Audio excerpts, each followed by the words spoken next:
Hi everyone, thanks for joining me. Angie Hayes here of Angie Hayes Therapy.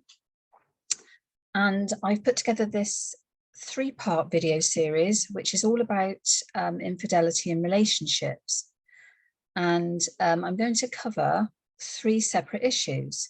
If you happen to find yourself in this situation, which is just an emotional roller coaster, quite frankly, where you've either had an affair or you've found out that your partner's having an affair, and whether you kind of know about it, don't know about it, and what the hell is, how do we make sense of all of this stuff and what's going on? So in this first video, I do answer that question: can our relationship survive infidelity? So no doubt you'll be in that position where one of you has owned up and been honest about what's going on, or one of you has found out, but you both want to make it work. The second video will be more about, it will be aimed at those of you who maybe just found out that your partner's having an affair, and some hints and tips and ways of thinking about what might be best for you to do in that situation. Third video is aimed at those of you who may be having a relationship with more than one person and may not be comfortable with what you're doing, but not know what to do about it and which way to turn, probably feel very torn. So let's get on with this video first of all, and that's all about, can a relationship survive infidelity? Well, in short, yes, it can. But it's very important to understand that the hardest thing to forgive is not so much the sex. Sexual connections can be very fleeting and very kind of in the moment, can't they? But it's when your partner has made an emotional connection with that person that we find that much harder to forgive.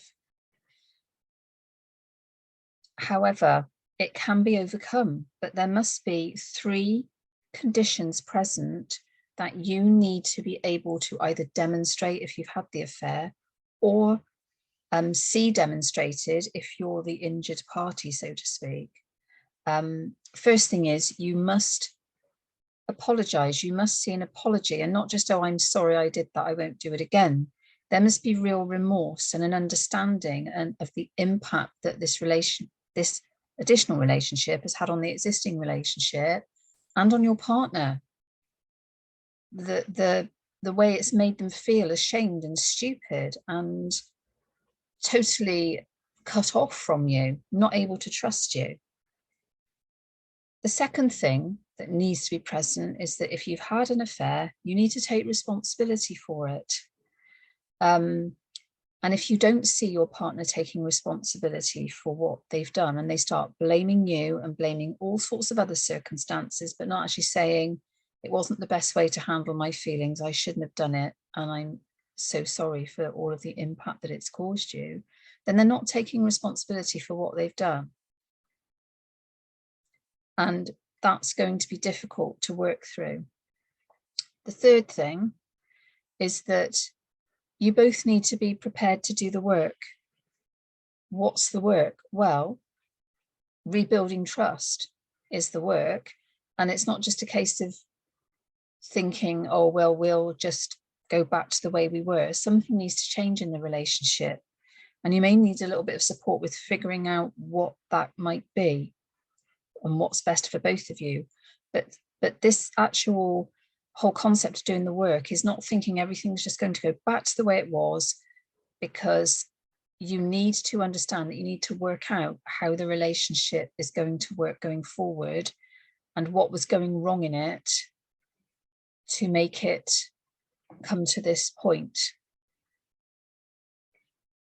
If you don't see, or you cannot, if you're having a relationship with another person and you don't think you can do those 3 things, or if you've confronted your partner and you don't see evidence of those 3 things, then you clearly have a decision to make. You've got 2 options. You wait and see if it all fizzles out, or you walk away.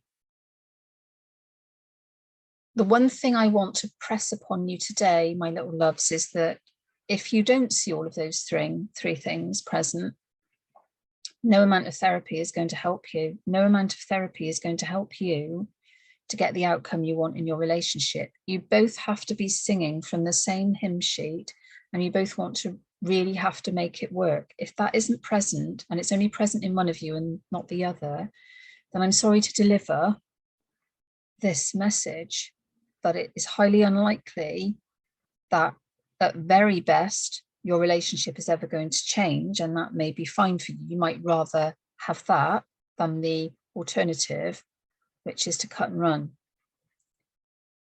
You know, I've been in this position, so I understand what it's like. I chose to quit. My first husband didn't come up with any of those responses that I should have been looking for. It took me a little while to get there, but you know, I just said to myself, this is going to hurt, but it has to be done because trust was so important to me.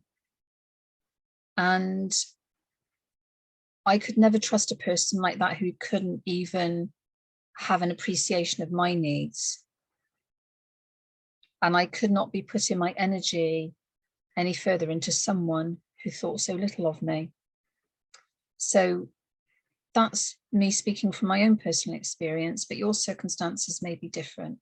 But this is just to underline that, yes, relationships can survive infidelity, but you need to see those things present. So I'm really hoping that helps. Stay tuned because there's a lot more information and advice I've got to give about those other scenarios. So in my next video, I will be talking to those of you who maybe have found out that your partner's having an affair. So take very good care, my darlings. I will hold space for you and I'll see you in the next video. Bye for now.